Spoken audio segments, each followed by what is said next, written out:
Gravando. 3, 2, 1, no ar!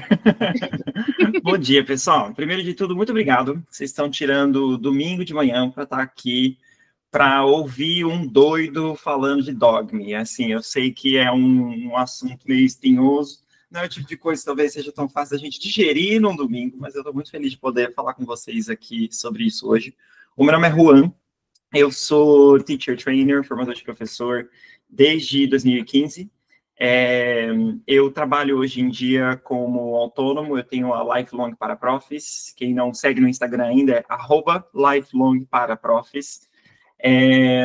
E o meu trabalho como formador de professor é basicamente ajudar professores a se sentirem mais confiantes na sala de aula, menos ansiosos na hora de preparar suas aulas, e como professores autônomos, ganharem mais dinheiro e viverem uma vida mais tranquila. Esses são os objetivos profissionais que eu tenho. E eu sou muito apaixonado pelo tema Dogme, porque eu acho que ele é uma verdadeira revolução na sala de aula, quando a gente entende como é que funciona e quais são alguns dos princípios que a gente pode seguir. Então é muito gostoso poder falar sobre isso para uma audiência tão grande. Inclusive, obrigado pela share, de dar essa oportunidade de ter um espaço para poder falar sobre isso. Eu espero que muita gente assista a gravação depois, e quem quiser bater um papo sobre o assunto, me manda uma mensagem no Instagram, ou me manda uma mensagem no WhatsApp. Eu tenho uma política de portas abertas, então vocês, sempre que tiver uma dúvida, precisar de uma ajuda, me chamem, tá bom? Vou estabelecer algumas coisas por aqui. Eu sou péssimo de monitorar o chat quando eu estou falando, mas eu vou pedir para vocês mandarem dúvidas no chat sempre que vocês tiverem. E fiquem 100% à vontade para ligar o microfone, me interromper e falar assim: Juan, pera lá, não entendi. Ou então, Juan, então você está falando que isso daqui, não sei o quê. Não quero ninguém com dúvida, pelo amor de Deus, tá bom? Então, se alguém tiver com alguma dúvida ou algo do tipo, pode me interromper, pode me chamar, que vai ser um prazer ajudar, tá bom? Mari, vou pedir só um favorzinho, você precisa me dar permissão para eu compartilhar a tela, por favor. Eu vou dizer uma coisa para vocês, que quando eu estava planejando essa sessão, eu pensei por um minuto em fazer assim: eu acho que eu vou fazer uma sessão de Dogme, em Dogme. Vai ser eu, um sonho, vocês, e a gente vai desenhar isso daqui juntos. Que seria perfeitamente possível.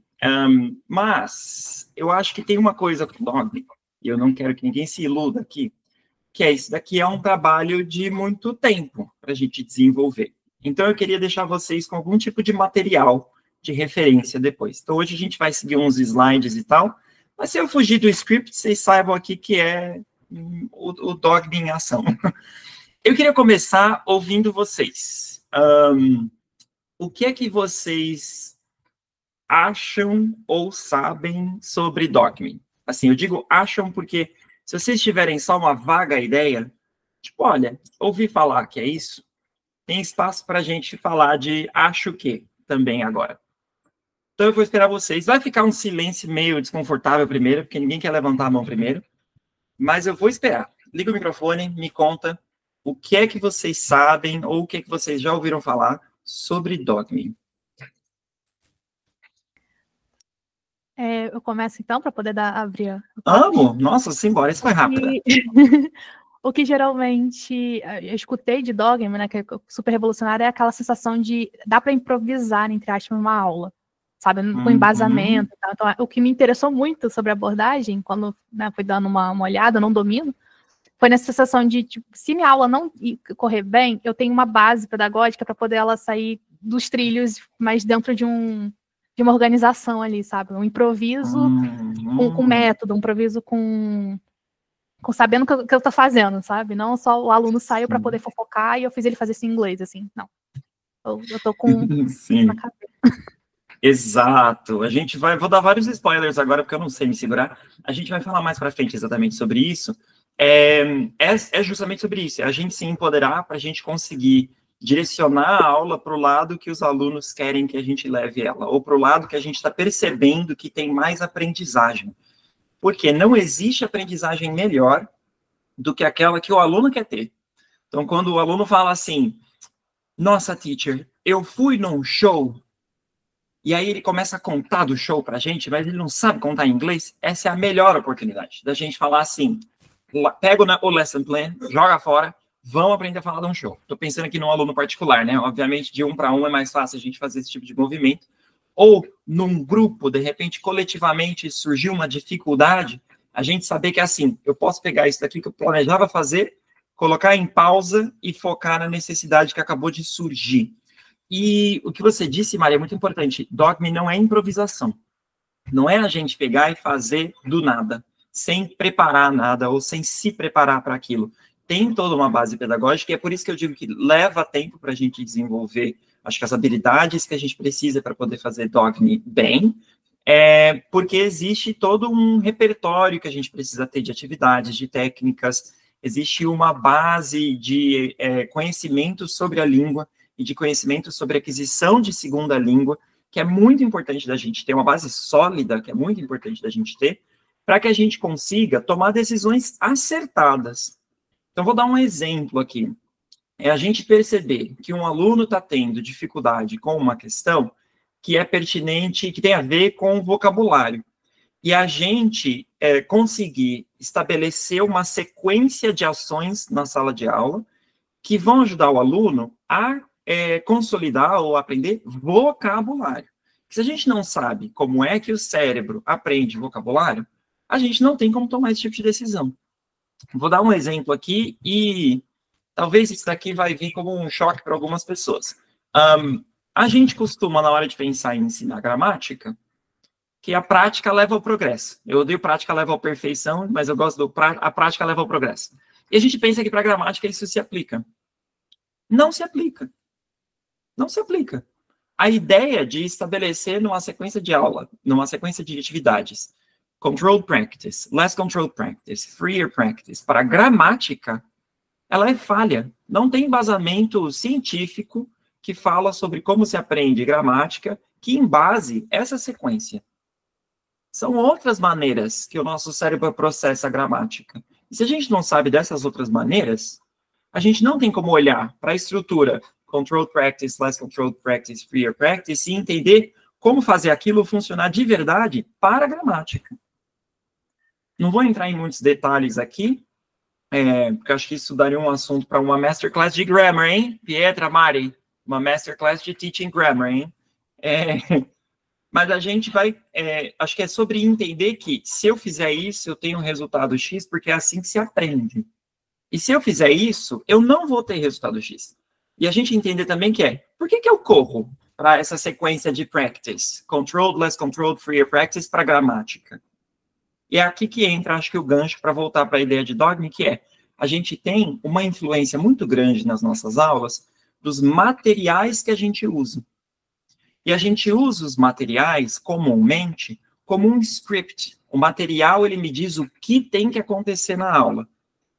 E eu entendo a gente se segurar no material num momento de insegurança, a gente se segurar no material num momento de eu não sei se eu consigo produzir isso daqui, então eu conto com a expertise de autores da área que vão me dar uma coisa de qualidade, ou da instituição que está me dando uma coisa alinhada com as visões da instituição, para eu não sair, não pisar fora da linha e fazer besteira. Profissionalmente, eu não quero dar uma aula de pouca qualidade, eu não quero contradizer a instituição com a qual eu estou trabalhando.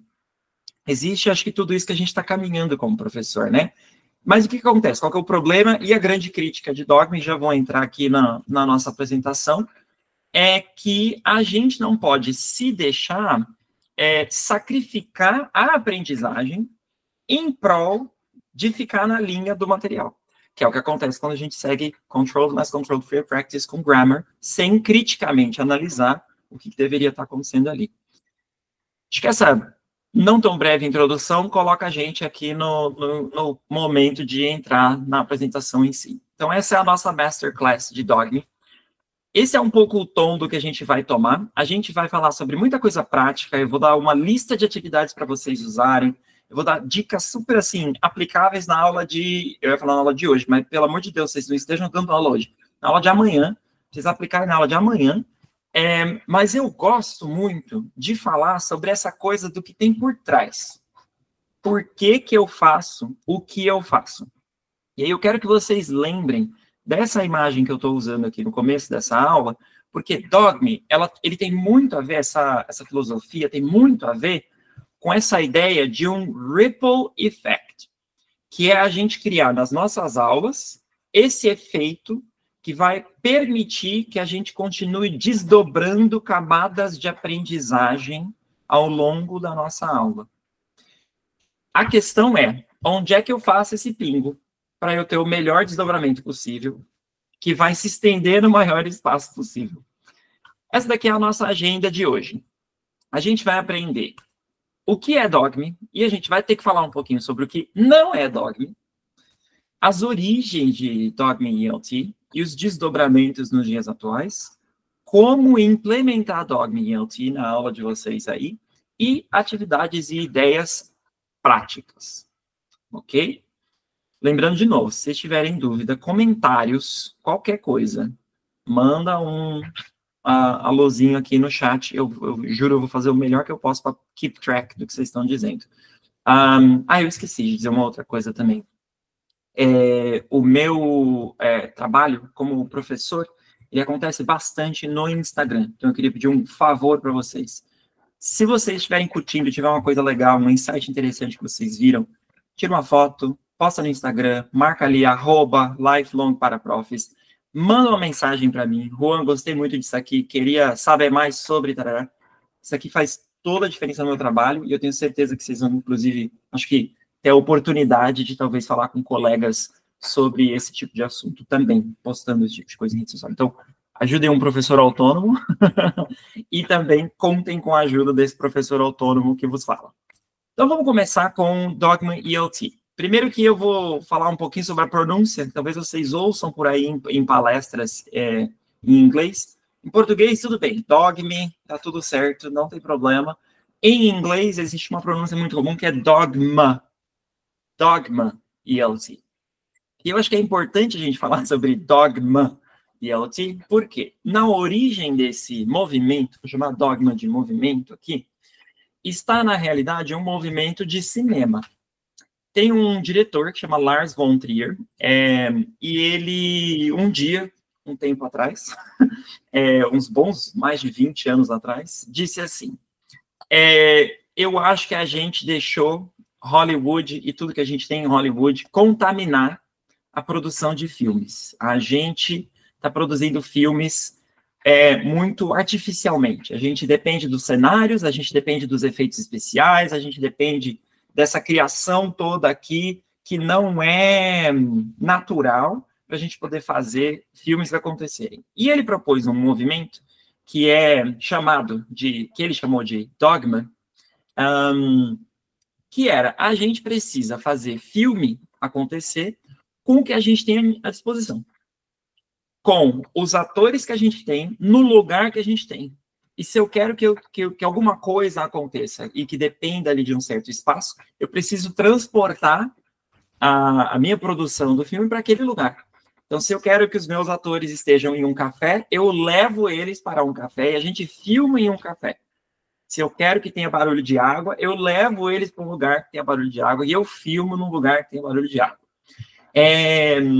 Esse é, obviamente, um movimento extremamente radical na produção de filmes. O que ia ser a Marvel se esse movimento pegasse, não é verdade?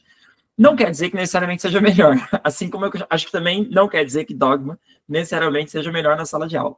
Mas aí, um cara chamado Scott Thornberry, eu vou colocar o nome dele aqui no chat para vocês. Aqui. Um cara chamado Scott Thornberry, ele falou assim, que interessante essa ideia. Eu acho que a gente aqui, no ensino de idiomas, se perdeu um pouco também. A gente se segura nos materiais e a gente esquece o que a gente tem na nossa frente, que é o nosso recurso mais rico, que são os nossos alunos, as suas próprias motivações, os seus próprios desejos, e também o seu próprio conhecimento da língua. E a gente, porque se baseia tanto em material, está um pouco perdido aqui. E aí ele escreve um manifesto, lá no começo dos anos 2000, dizendo: A Dogma for ELT. E qual que é o princípio ali do manifesto que ele está colocando? Ele diz, a gente precisa se afastar das nossas práticas de hoje em dia, das nossas práticas atuais, que são tão centradas em materiais. A gente não pode ficar tão dependente de materiais. Ele propõe o que ele vai chamar de Material Light Lessons. Uma aula em que o uso de material é reduzido, ou zero. Ele também diz que a gente já descobriu que a rota mais direta para a aprendizagem é a interação. Então, a gente precisa, nas nossas aulas, garantir que a gente traga o máximo de interação possível. E, a partir desta interação, fazer com que a aprendizagem aconteça. Então, a gente pega a interação e as necessidades de comunicação que surgem, e, a partir dali, a gente constrói a nossa aula. Ele também diz que o conteúdo que mais importa, mais envolvente de todos, que mais motiva, é o conteúdo fornecido pelas pessoas que estão na sala. É o que os meus alunos querem saber de mim, é o que eu quero dizer para os meus alunos, e é o que os meus alunos querem comunicar sobre si, é o que os meus alunos querem descobrir uns sobre os outros. E ele fala bastante sobre a ideia aqui, então, de que o professor precisa ser uma pessoa na sala de aula que vai buscar identificar e maximizar as oportunidades de aprendizagem que aparecem. Aqui é onde eu acho que tem a mágica de Dogma. A mágica de Dogma está justamente em a gente se treinar para olhar para a nossa aula com essa visão de where is the learning? Aonde é que está uma oportunidade de aprender mais, de aprender melhor? E como é que eu aproveito essa oportunidade ao máximo? Essa é a grande sacada que eu acho que é o ponto central de Dogma e ELT aqui. Então, a gente está olhando aqui para um papel diferente do professor.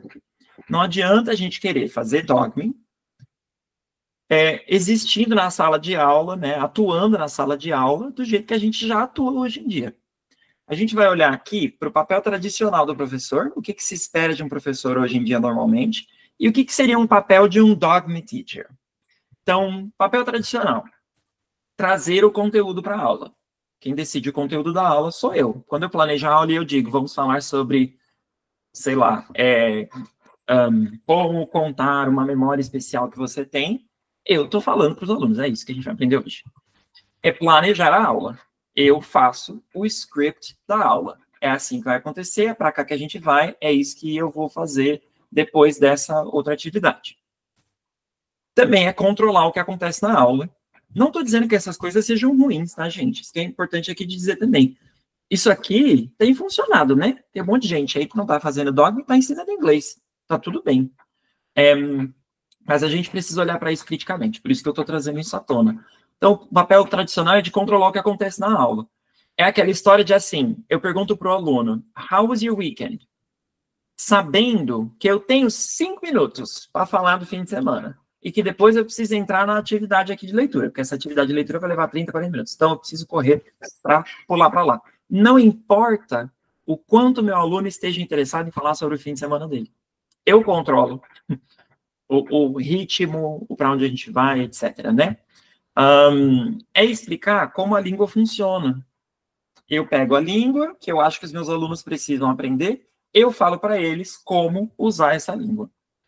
É seguir o material didático, muitas vezes. Então, tem uma atividade de leitura que me diz que esse é o pre-reading, esse é o texto que você vai ler, essas são as perguntas que você vai explorar, esse é o post-reading que você vai fazer.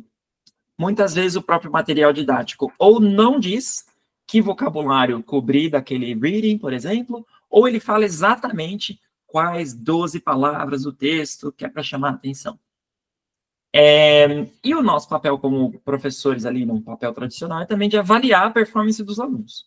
É a gente dizer para eles, tá certo, tá errado, isso é bom, isso é ruim. Isso tudo aqui, de novo, funciona. Se você é uma boa professora, um bom professor, muito provavelmente você sabe fazer um ótimo uso dessas circunstâncias para conseguir com que learning happens, né?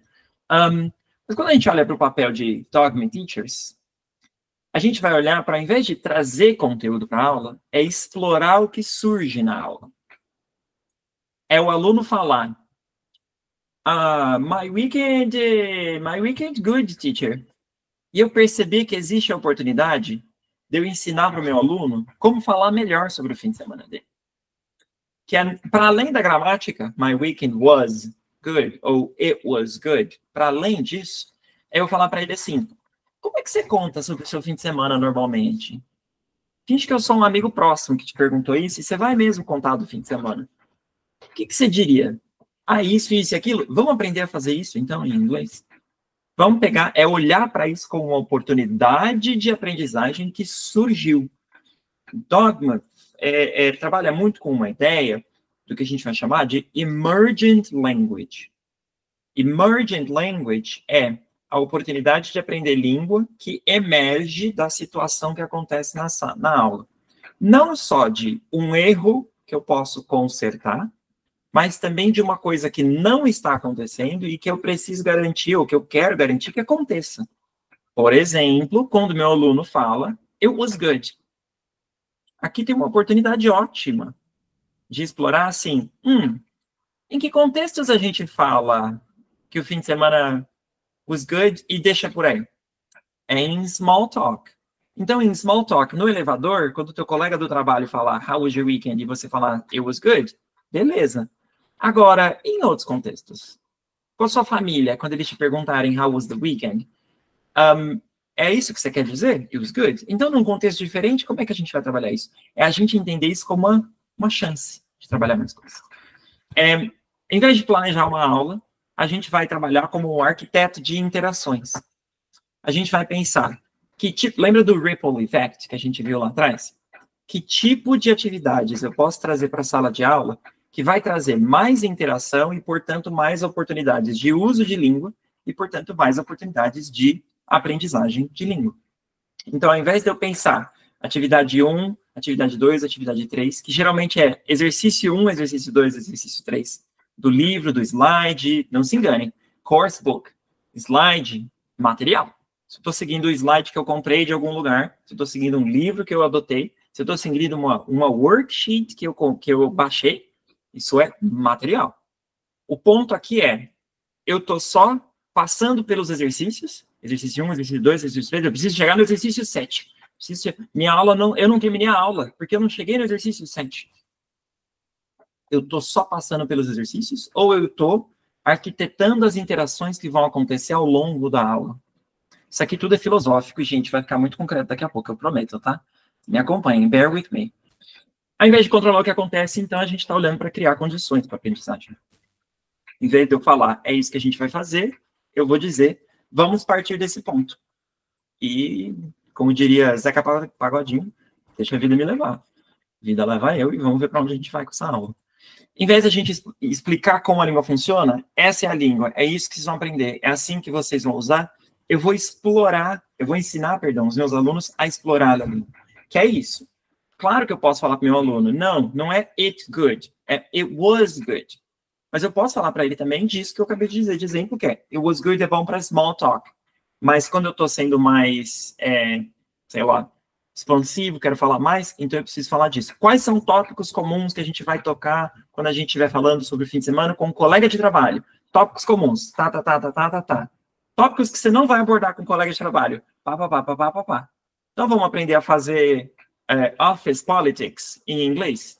É essa oportunidade de aprendizagem que eu estou falando. Estou falando aqui do weekend, mas vale para qualquer coisa. Vale para a gente perceber, por exemplo, que o nosso aluno, porque ele é falante de português, usa muito menos phrasal verbs do que ele deveria. Ou entende poucos phrasal verbs, e talvez isso vai causar um problema de comunicação para ele no futuro. Por exemplo, se ele usa discover o tempo inteiro, em vez de find out, e aí, desculpa, mas na minha experiência como teacher trainer, isso também acontece com professores, no geral.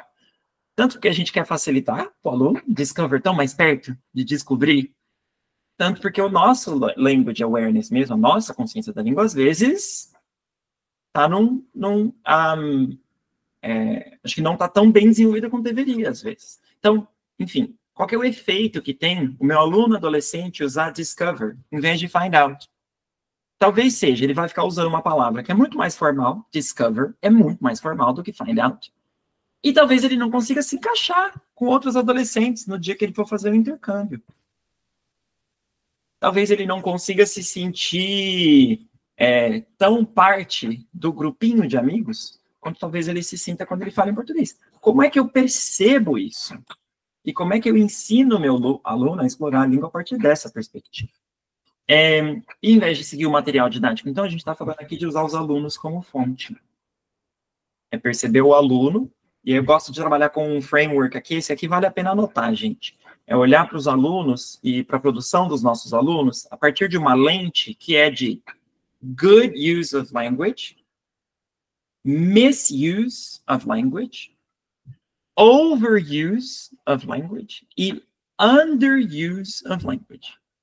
E eu acho que o underuse aqui é o mais difícil, porque é o que não aparece e que a gente tem que perceber que não aparece. Obrigado, Lola. Good use, misuse, overuse e underuse. Então, é a gente olhar para essa lente com essas 4 perspectivas e treinar o nosso olhar para falar, isso aqui é um bom uso porque isso aqui ajuda a comunicação desse jeito. Isso é um mau uso porque atrapalha a comunicação desta maneira. Isso aqui você está usando demais, vai ter esse impacto negativo na comunicação. Isso aqui você está usando de menos, quero que você comece a usar, acho que você deveria considerar, porque isso daqui vai te levar a um sucesso maior na comunicação. Não é muito interessante? E quando a gente pensa em feedback, em error correction, quando a gente pensa, né, enfim, em feedback, error correction, na hora de lidar ali com a aula de uma maneira mais tradicional, a gente costuma correr para o certo e para o errado, para o bom e para o ruim. E a gente esquece, por exemplo, o que está silencioso, o que não está acontecendo, que deveria acontecer. Então, a gente está olhando aqui para um foco em progresso e não em acertos. Eu não quero que meu aluno chegue do ponto A para o ponto B. Eu quero que meu aluno vá do ponto onde ele está para outro ponto melhor, que pode não ser o B. Para ele, pode ser que o ponto melhor que ele queira chegar é o C. Eu preciso estar atento para perceber que é aquele caminho que ele quer traçar. Então, a gente tem que começar a se fazer essas perguntas. Por que eu estou tomando esse caminho? Por que o aluno tomou esse caminho? Eu preciso encorajar os alunos a pensarem sobre isso. Por que você usou esse vocabulário? Por que você usou essa estrutura? E que efeito isso tem quando eu uso esse vocabulário, quando eu uso essa estrutura, ou quando eu não uso essa estrutura? E o que eu posso fazer melhor na próxima vez? E aí a gente tá com as anteninhas ligadas para a gente conseguir pegar isso daqui e ajudar o aluno a levar isso para algum lugar. Aqui tem uma conversa sobre o tipo de habilidades que a gente precisa desenvolver. Desculpa, estou indo muito rápido, isso daqui fomos... Beleza. Aqui a gente entra numa conversa sobre que habilidades que a gente precisa ter. Baseado no que vocês acabaram de ouvir sobre Dogme até agora, o que vocês... perdão, antes disso. Olhando para isso daqui, o papel, né, de Dogme Teachers, antes da gente falar sobre as habilidades, o que vocês olham dessa lista de coisas, o papel ali de Dogme Teachers, que vocês já fazem? E em que momentos da aula vocês já fazem uma coisa ali que está alinhada com essa visão? Em que momentos vocês correm mais para o papel tradicional? Agora eu quero ouvir de verdade. Pensem aí. Em que momentos vocês já fazem isso? E em que momentos vocês correm para o papel tradicional? Então, lá vai eu falar. Bom, vamos embora. Eu estou amando que as pessoas não estão nem demorando para abrir o microfone e falar hoje. Vai, Lola, vamos lá. Eu sempre faço assim, eu gosto do plan, eu gosto do papel tradicional, mas eu sempre falo assim, teach the student, not the plan. Eu tenho um horror a professor que, sabe, não, tá lá, eu tenho que fazer. E depende depende do que está acontecendo na tua sala de aula. E isso leva eu não queria falar maturidade, mas eu acho que leva Mas eu acho que a palavra é maturidade. Maturidade não tem nada a ver com idade, né? Então, Isso. eu acho que leva uma maturidade do professor de não se apegar ao plano para isso. E uma coisa que eu gosto de fazer é ter várias atividades. E não necessariamente elas estão in order. Uhum. E aí eu vou aí sim, o dogma existe. Ele acaba acontecendo em aula por conta de um conhecimento dessas atividades. Então, eu sei o que é uma free controlled, uma less controlled, uma total controlled, e ali na hora eu vou decidir qual eu vou usar. Mas, para mim, o papel tradicional, ele acontece sempre, porque mesmo que esse planning, ele seja apenas mental, mas ele tem que existir. Eu acho que não dá para a gente chegar na aula e deixa a vida me levar. Né? Eu acho que tem um ponto... Não, você tocou num ponto importantíssimo aqui, que é uma grande misconception sobre dogma de quem começa a fazer dogma no começo, que é essa ideia, que nem você falou, eu posso entrar sem planejar nada. O que acontece é que existe uma preparação diferente. Eu estou me preparando para esta aula. Então, eu gosto de falar aqui do dogma é o seguinte, é você o desmaterializar, é você ter o material lá, tá aqui. Então, eu vou ter a minha aulinha preparadinha de PowerPoint. Mas eu não preciso me apegar àquilo que, tipo, se eu não fizer todos os slides e se culpar, o problema não é não fazer os slides, é se culpar. Se eu não fizer todos os slides, por isso que meu aluno não aprendeu. Seu aluno não aprendeu por N outros motivos, porque às vezes você fez todos os slides, às vezes você fez todo o PPU com grammar e não aprendeu, mas não é esse o motivo que vai fazê-lo não aprender. Né? Então, eu acho que é o desmaterializar. Eu falo que o dogma serve para a gente não se culpar. É tira o chicotinho. Tem horas que você vai mesmo fazer uma free conversation e, de repente, vai ser a melhor aula da tua vida. Isso. Exatamente. Né? Eu acho que aqui tem um ponto interessante. A ideia de que existe uma liberdade na sala de aula. Isso. Que não significa libertinagem. Não é a festa da uva. É uma liberdade controlada, com o objetivo de aprendizagem. E aí que tá. A gente tem que ter a habilidade de gerenciar isso. De julgar quando é o momento que eu preciso falar. Isso aqui que vocês precisam fazer agora é um exercício. Porque pode ser que no meio de uma aula de dogma eu fale, legal, identifiquei a necessidade de vocês sentarem a bundinha na cadeira e fazerem um exercício, porque é isso que vai levar à consolidação do que eu quero que vocês aprendam. Mas não fazer isso cegamente, que nem você falou, Lola, eu faço isso daqui, mas eu estou decidindo fazer isso daqui. Eu não estou só going with the motions, né? E tem um negócio do dogma que eu tenho um pouquinho de horror. É o horror. Gosto, é o seguinte, vamos. Você já viu esses professores que falam assim, ninguém fala you're welcome. Todo mundo fala, sei lá, você já viu? Tipo, ninguém fala assim, isso é dogma, o cara tá certo. Mas ele tá certo. Só que aí, ele tá certo que, tipo, tudo bem, ninguém fala have a nice day, né? Agora tá todo mundo falando have a good one. Mas não significa que falar have a nice day está errado. Então, a gente tem que tomar cuidado para não usar o dogma e assumir o papel tradicional. Tipo, não se fala have a nice day, agora have a good one. No, I'm sorry, né? This is wrong. Não é assim que a gente faz. Então, eu tenho um pouquinho de medo do dogma, mas é medo, porque às vezes a pessoa pega o dogma e fala assim, é assim mesmo, a minha aula vai ser real, eu vou ensinar simple present, simple future, tudo na aula 1. E sem estrutura nenhuma. Sem estrutura nenhuma. E você fala, gata, é o seguinte, né? Eu vi uma professora falando assim, gente, o aluno não pode me pagar para eu ensinar ele falar horse. E eu juro por Deus, eu assisti aquele podcast. Gente, se essa pessoa cair morta, fui eu. Porque eu olhei e falei, mano, alguém bate nessa pessoa, por favor.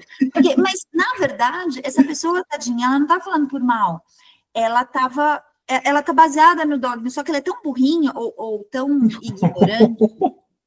Não, desculpa, não é que ela é burra, ela é ignorante, ela não sabe. Ignorante de não ter conhecimento. Isso, de não saber, né? Não saber. Então, assim, ela assumiu que o dogma é um método lindo, e ele é, né? Eu nem sei se é um método, aí é meio não é, mas é interessante mesmo. Isso, exatamente. Ele é sabe, ela assumiu que isso é um método e que ela vai usar isso para todas as aulas, e tem que tomar um pouquinho de cuidado, varieties the spice of life, né? Vamos usar tudo um pouquinho. E isso toca num assunto aqui muito importante, que é justamente sobre essas habilidades que a gente precisa desenvolver, que é, para a gente fazer dogma direito, de um jeito responsável, de um jeito eficaz, a gente tem um set of skills que a gente precisa desenvolver. E que, gente, vocês me desculpem, se vocês forem fazer sem ter esse set of skills, vocês vão estar cometendo o erro de justamente colocar o seu aluno na posição de estar falando ali por 30, 40 minutos, sem objetivo algum e sem aprendizagem nenhuma. É isso mesmo que você falou. É assim, precisa fazer isso daqui de um jeito responsável. Eu espero que no final dessa masterclass, vocês não estejam, assim, desencorajados a fazer dogma nas aulas, mas que a gente entenda que a gente precisa ter cautela. Não, a gente precisa comprar o seu curso. A gente precisa comprar o seu... Gente, ele tem um curso maravilhoso. A gente vai comprar esse curso, porque precisa disso na vida. Tenho um curso que chama Essential Teaching Skills. O Essential Teaching Skills ele é um curso que nasceu como uma maneira de responder justamente ao que eu acho que é essa falta que existe hoje na formação de muitos professores, dessa visão do que tem por trás. Então, no Essential Teaching Skills, a gente tem uma aula que é só sobre feedback. O que dar feedback, quando dar feedback, por quê, o que funciona melhor, o que não funciona. É teaching vocabulary a partir de como a gente aprende vocabulary, grammar, pronunciation, teaching discourse. Então, é exatamente isso. Obrigado, Lula. Ai, gente, fiz propaganda dele, mas é que ele é bom mesmo. Mas eu vou aproveitar e fazer o meu jabá aqui. Não, mas totalmente. A gente falou recentemente sobre esse curso, justamente, e eu acho que realmente ele é um dos caminhos possíveis para a gente desenvolver essas habilidades que eu vou mencionar agora. Porque sem essas habilidades, gente, não tem dogma funcionando direito. Aí vocês estão mesmo só fazendo um conversation club. Estou no bar falando com um aluno, é isso. E eu não sei, eu não me dou por satisfeito com isso. O primeiro ponto que a gente não pode deixar escapar é que tem que ter um conhecimento profundo da língua e de aquisição de segunda língua. Precisa. Isso aqui é onde a gente precisa desenvolver assim, imediatamente. Por exemplo, vou dar um exemplo que surgiu recentemente, para além do Essential Teaching Skills, eu tenho um grupo de estudos para professores. E a gente recentemente falou sobre Teaching Phrasal Verbs. E aí é comum, por exemplo, a gente fazer a divisão de Phrasal Verbs entre separable e inseparable. É assim que se separa Phrasal Verbs. Quando, na realidade, uma separação de Phrasal Verbs por separable e inseparable, ela é ruim. Ela é ineficaz. Vou dar um exemplo besta aqui. O phrasal verb run away é, por definição, inseparable. A gente fala para os alunos que ele é inseparable, né? Mas não é. Eu posso colocar um advérbio no meio do run e do away. Run, sei lá, que aí quickly fica redundante, mas só para dar um exemplo. Run quickly away. Eu poderia, terrifyingly, colocar um advérbio ali no meio. Então, é inseparável para quem, cara pálida? E inseparável em que ponto? E outra, o quanto que me ajuda a aprender melhor phrasal verb se eu sei só que se separa entre separable e inseparable? Uma classificação melhor para phrasal verb é uma classificação lexical. A gente tem phrasal verbs que são idiomáticos, nem o verbo, nem a partícula são o que originalmente eles são. Assim como um idiom, em que as palavras não significam isoladamente o que elas significam isoladamente, a gente tem phrasal verbs idiomáticos. A gente tem phrasal verbs direcionais, em que o verbo fala de um movimento. Desculpa, um exemplo de phrasal verb idiomático é put up with. tolerar, né? Put up with não tem nada de put, não tem nada de up, não tem nada de with nas suas significados originais. A gente pode classificar phrasal verbs na posição de direcionais. O verbo é o movimento que eu estou falando. E a preposição, a partícula, é a direção. Então, eu posso falar assim, pull up, é porque eu estou fazendo um movimento de puxar alguma coisa para cima. Sit down, eu estou fazendo o movimento de sentar para baixo. E como se aprende um phrasal verb idiomático e como se aprende um phrasal verb direcional são processos completamente diferentes. Com o phrasal verb direcional, eu não preciso nem tratar isso aqui como phrasal verb. Se eu ensinar o verbo e eu ensinar a preposição, meu aluno consegue entender. Run away simplesmente significa correr para longe. Eu não preciso ensinar run away. Eu só preciso ensinar um dia run e outro dia away. E o aluno, na hora que lê run away, ele vai entender. Já com phrasal verbs idiomáticos, eu preciso entender e ensinar como uma grande unidade. Isso aqui é uma unidade só. Put up with, esquece o put, esquece o up, esquece o with, put up with significa isso aqui. Que nem, sei lá, rodar a baiana significa isso aqui. Plantar, nossa, não é plantar bananeira, gente do céu. Esqueci o outro idioma que eu uso. Tirar o cavalinho da chuva. Você não aprende como tirar, o que significa. Cavalinho, o que significa. E chuva, o que significa. E uma terceira categoria de phrasal verbs são phrasal verbs aspectuais, em que o verbo tem o mesmo significado de sempre, mas a preposição enfatiza alguma coisa daquele verbo. Por exemplo, gente, desculpa, não era uma aula de phrasal verbs, mas agora virou. Vocês estão vendo que o Dogme está torando aqui. Se vocês pararem para pensar em off, a preposição off, em alguns phrasal verbs, ela significa por completo. Por completo. Ou a preposição out também significa por completo. A gente tem the kids played all morning and they have tired out. Elas estão completamente exaustas. They have tired out. Elas se cansaram por completo. Então, esse tired, ele continua sendo um verbo se cansar, só que o out, ele coloca um aspecto de por completo. Away pode significar distraidamente. When I entered the room, she was singing away. Ela estava cantando distraidamente, cantando como se nada mais importasse. Working away, singing away, dancing away, crafting away. Tarará, tarará, tarará. Vejam, ensinar o phrasal verbs a partir dessa perspectiva faz muito mais sentido. Se eu não sei desse aspecto da língua, e se eu não sei como ensinar idioms, se eu não sei como ensinar vocabulário, se eu não sei como ensinar essa partícula ali, o aspectual, eu não consigo lidar com as necessidades reais dos meus alunos. E não tem livro dizendo, duvido, vocês acharem um livro dizendo, é assim que se ensina phrasal verbs. Alguém já viu?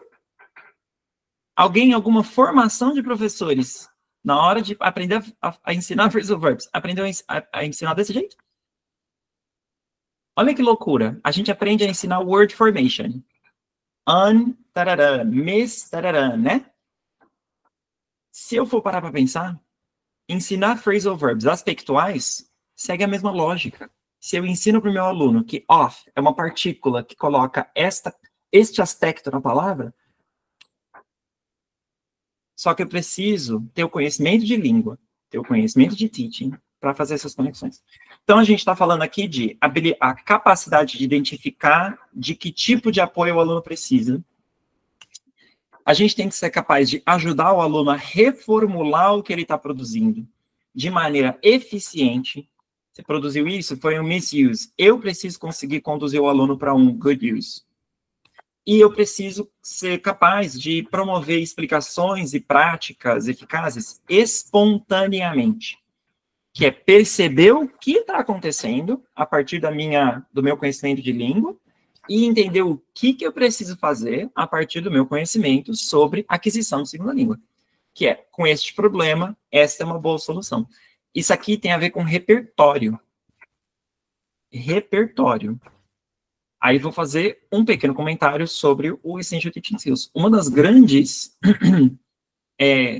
grandes componentes do Essential Teaching Skills é que tem mais de 100 aulas gravadas para os professores assistirem, com técnicas e exemplos de tudo que a gente está aprendendo ao longo do curso, para a gente ver a coisa acontecendo. Então, tudo bem, é assim que se aprende vocabulário? Eu preciso me acostumar a ver as técnicas de sala de aula. Por quê? Quando a gente estava se formando enquanto professores, e quando a gente, enquanto alunos também, estava passando pela experiência escolar, seja no centro de idiomas ou na escola, onde quer que vocês tenham aprendido inglês, a gente foi exposto a todos esses exemplos que a gente hoje reproduz. É assim, por exemplo, como é que se ensina a pronúncia? Repetição, drilling. Não é. Não é. Pronúncia é uma coisa mental, que a gente trata como uma coisa mental. Repetir, mas é uma coisa física. Onde é que a minha língua está quando eu produzo esse som? Como é que eu faço para subir esse negócio? Quando tem esse Connected Speech Feature aqui, o que está acontecendo fisicamente na minha boca, no meu trato vocal? Se eu não sei isso, eu reproduzo o que eu aprendi com os meus professores e o que eu vivi na minha vida escolar. Eu preciso estudar como é que se ensina, como é que se aprende pronúncia e, portanto, como é que se ensina.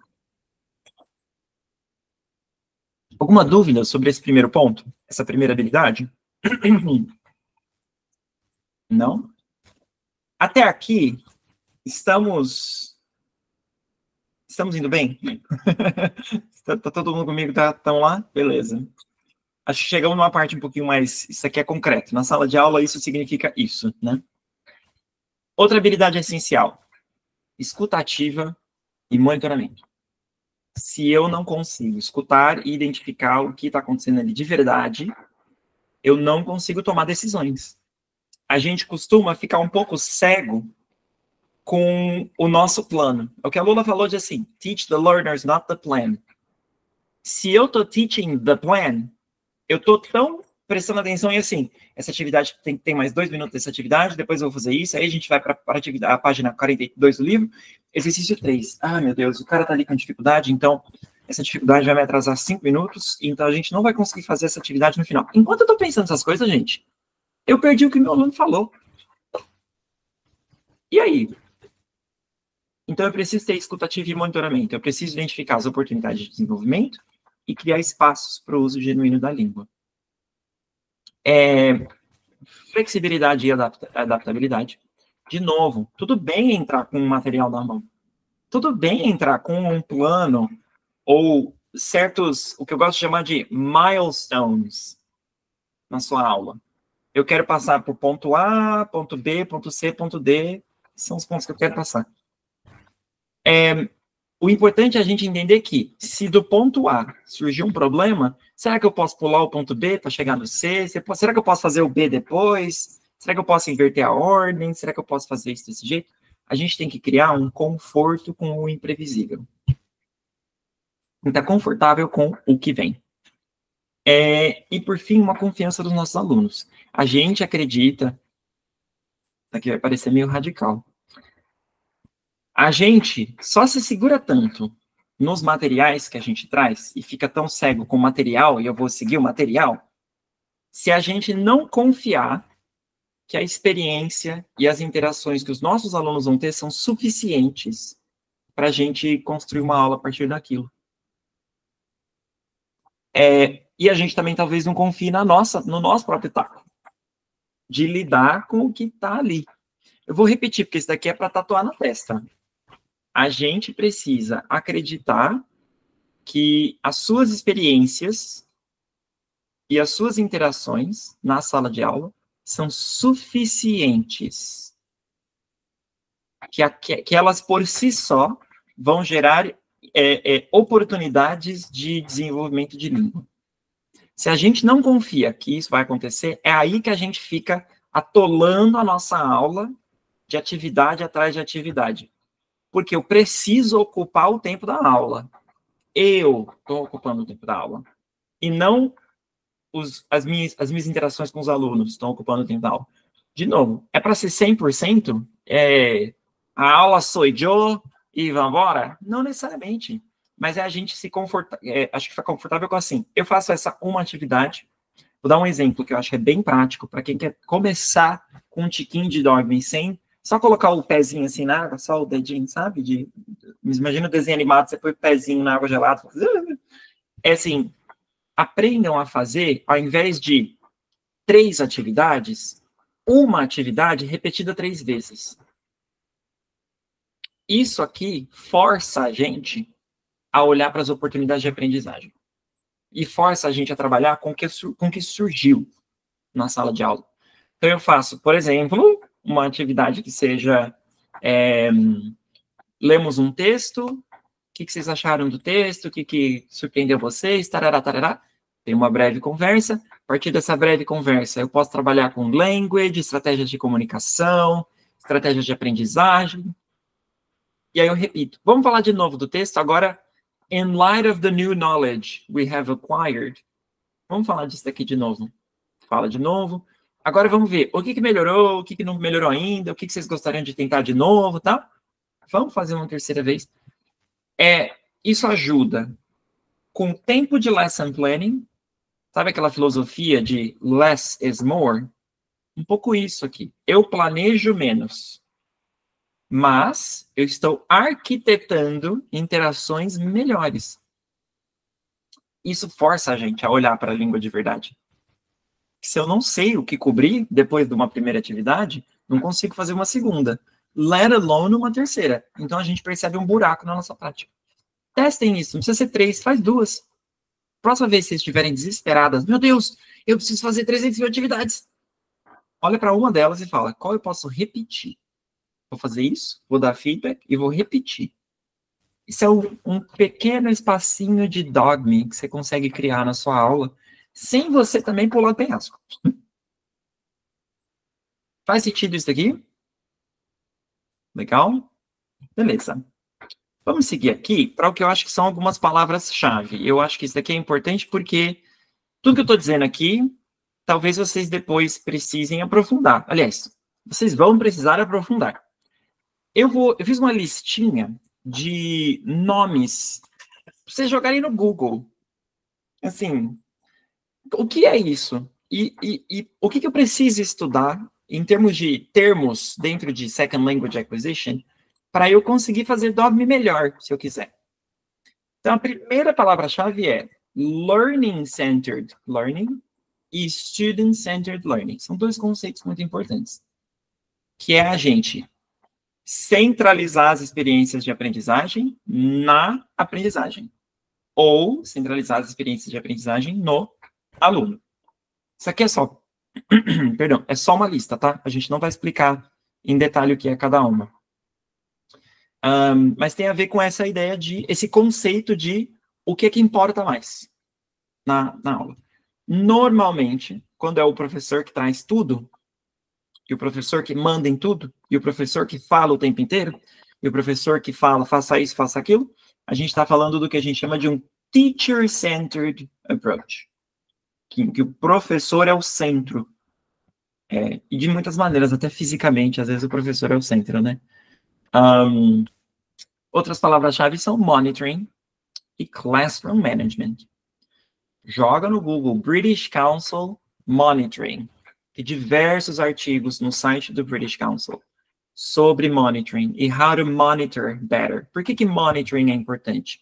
É a gente aprender a monitorar o que está acontecendo na sala de aula e treinar os nossos ouvidos e os nossos olhares para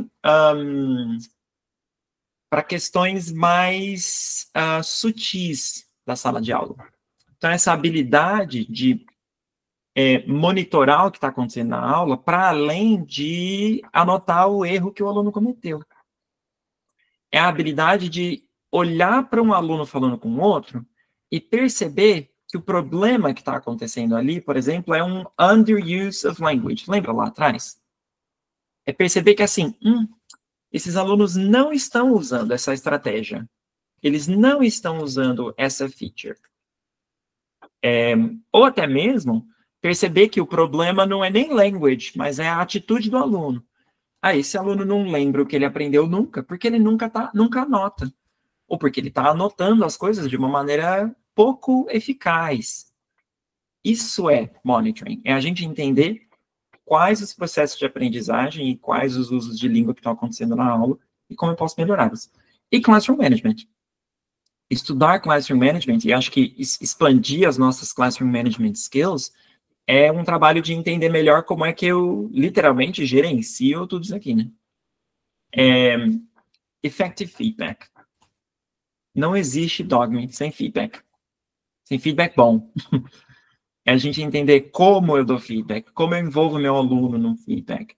Tem um podcast que eu faço, chama TTT, que é o Teacher Trainer Talks. Eu e o Charles, um colega também teacher trainer, que é professor também muito experiente, a gente fala que é um podcast com 2 teacher trainers tagarelas. Também o TTT vem daí. E tem um episódio que chama Feedback que Funciona. Está no Spotify. Muito, muito bom. Modéstia à parte, foi eu que fiz com o Charles, né? Mas é que é um episódio que ficou muito legal. Ele resume, assim, características de Effective Feedback.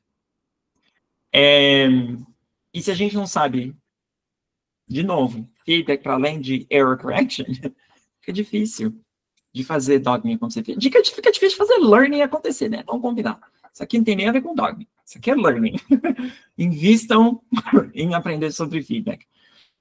Tem uma série, perdão, eu não ia lembrar disso, mas tem uma série de posts sobre feedback que está saindo no meu Insta também. Começou sexta-feira, primeiro post. Outro conceito, emergent language. A ideia da língua que emerge, essa coisa orgânica que aparece. Preciso estar ligado no que é isso, no que fazer com isso. Tem uma coisa muito legal que eu gosto de dizer para os meus trainees, que é a gente precisa ter uma lista de critérios, que são, assim, filtros de o que a gente cobre e o que a gente não cobre na hora de dar feedback. Então, como é que eu decido se isso daqui eu cubro, se eu passo muito tempo falando disso, ou se eu ignoro? Porque também imagina, né, gente? Imagina pegar todas as ocorrências do aluno, tudo que é good use, misuse, underuse, overuse, e falar de tudo. Tem que ver. Não ia ter aula. Então, como é que eu filtro? Eu não vou lembrar da lista completa agora, mas eu preparei um material que depois eu vou mandar para a Pietra para vocês. Aliás, eu vou mandar para vocês depois, o QR Code, e eu vou incluir isso naquele material. O filtro número 1, inteligibilidade. Se meu aluno fala assim, ele se faz entender? E se ele está se fazendo entender, será que eu preciso cobrir? Aí aqui é o terror dos professores tradicionais. Vocês me desculpem, mas vamos lá. Se o meu aluno consegue se comunicar bem, produzindo o TH com som de F, falando thank you, será que eu preciso passar um tempão cobrindo isso na minha aula? Estou dizendo ignorar 100%, mas será que eu preciso? Outra coisa, meu aluno errou o tempo verbal. Isso aqui é mais radical ainda. Ele falou assim, I go to the beach last weekend. Ele errou o tempo verbal. Mas ele usou um last weekend no final. O que importa mais para a comunicação dele? O last weekend ou I went? Porque eu poderia falar assim, I went to the beach every day. E talvez vocês não entenderiam se eu estou falando que na minha viagem que eu fiz, eu fui para a praia todo dia, ou se eu, por rotina, vou para a praia todo dia. Ou seja, a minha compreensão não está na gramática. Está na time expression. I went to the beach every day. Eu me baseio no every day para tentar entender o que ele está falando. Não no verbo no passado. Do mesmo jeito que I go to the mall on the weekend, last weekend. Eu entendo que está no passado por causa da time expression. Então, quando a gente for falar de inteligibilidade, é disso que a gente está falando. É a gente medir o peso que as coisas têm a partir do quanto o aluno está se comunicando de maneira eficaz. É para ignorar? Nunca mais eu vou falar de verbos em passado? Não, tem um lugar para falar disso. Mas talvez eu não perca tanto tempo no meu feedback. Outro ponto é the acquisition filter. O aluno está pronto para isso aqui? O aluno fala para mim assim, eu queria ter ido para... Tarará. O aluno de A1 fala para mim, teacher, como é que eu falo? Eu queria ter ido no show. Não sei se eu consigo ensinar para o meu aluno I wish I had been to the concert. E mais ainda, que hoje em dia, muito usualmente, na fala, as pessoas falam I wish I would have gone. Que até no livro de gramática a gente vê como errado, mas é um uso que acontece na fala real. I wish I would have. Eu vou falar para o aluno de A1 isso? Não, eu preciso ter maneiras de contornar isso e trazer a produção que ele quer fazer para num filtro de aquisição apropriado. Por exemplo, I missed the concert. I hate that I missed the concert.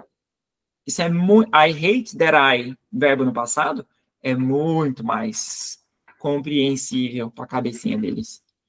É isso que eu estava falando lá atrás, quando eu falei sobre reformular a língua dos alunos. Se eu não tenho conhecimento de língua, de aquisição de segunda linguagem, eu vou falar para ele assim, I wish I had gone, mas não precisa se preocupar com isso não, porque a gente vai aprender isso lá na frente. Vocês se pegam dizendo, não precisa se preocupar com isso, eu vou te mostrar, mas não precisa se preocupar com isso não, porque a gente vai aprender lá na frente. Prestem atenção no acquisition filter. E mais ainda, que oportunidade linda que a gente perde quando a gente fala lá na frente a gente vai aprender. A pergunta que a gente tem que fazer é, o que eu consigo ensinar para ele agora? Esse é o acquisition filter. Não vou lembrar do último, agora são 4, mas um terceiro é the frequency filter. Então, com que frequência ele vai precisar disso, né? Qual a chance do meu aluno de A1 precisar usar past perfect? I wish I had gone to the concert. 0. Por 2 anos, no mínimo, esse aluno não vai nem encontrar past perfect em material de leitura.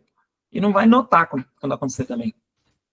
Então, não faz sentido para a frequência. Falei que eu não ia me estender, mas eu me...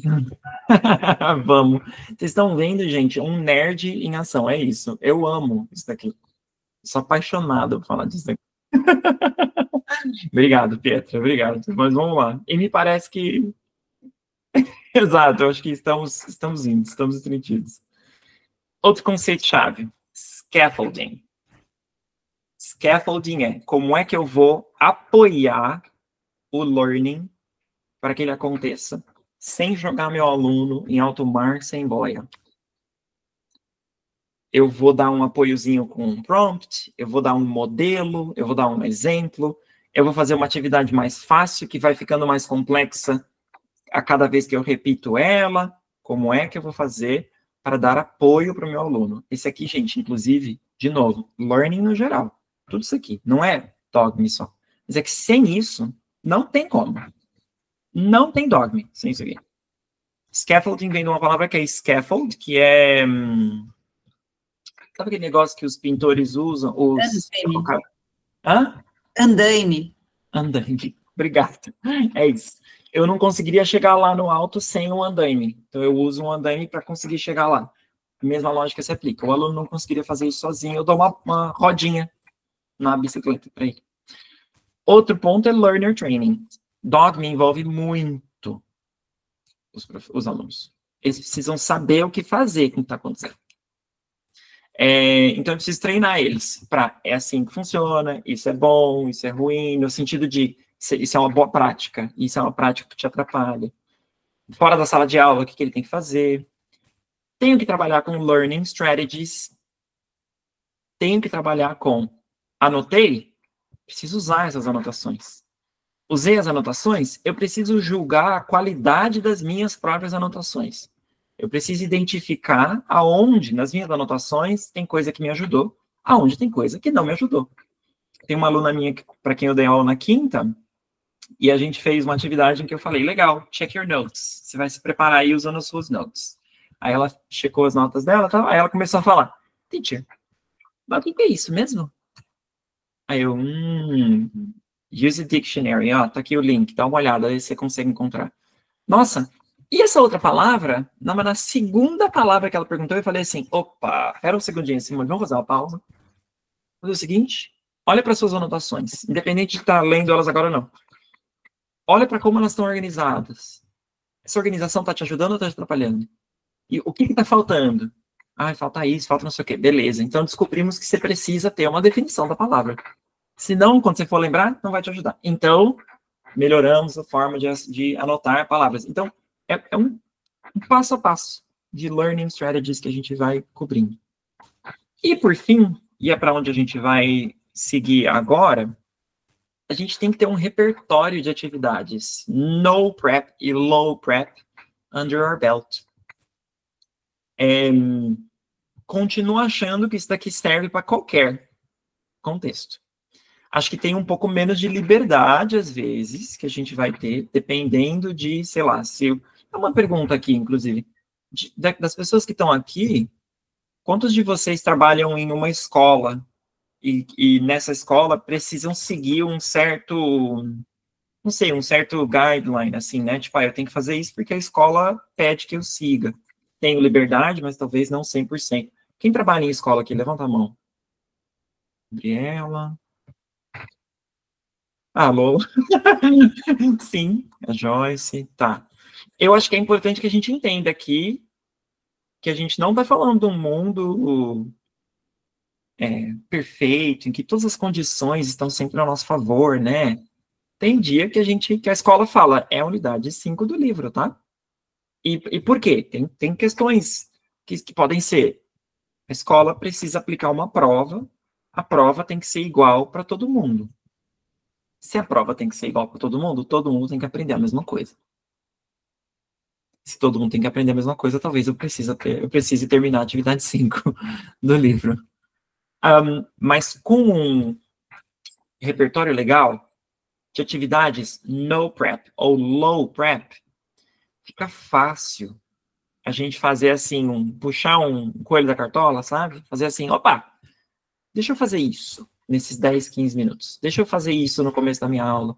Deixa eu criar, acho que eu gosto de pensar que são assim, little pockets of dogma in my lesson.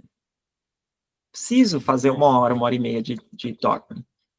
Eu posso trabalhar com 15 minutinhos em que eu estou usando desses princípios para garantir uma variedade, para garantir que eu atinja outros objetivos que talvez não sejam os que inicialmente a escola pediu que eu atingisse, ou que eu tinha planejado atingir, mas que eu identifiquei como necessário. Por isso, um repertório. Vamos criar esse repertório de atividades no prep e low prep, então. Eu vou apresentar para vocês algumas atividades de pouquíssima ou zero preparação. E o que a gente vai pensar na hora de julgar essas atividades como boas ou não tão boas? É low prep, mas tem que ser high impact. Volto na ideia do ripple effect. O quanto que essa atividade que eu estou trazendo vai me permitir desdobrar diversas outras coisas na minha aula.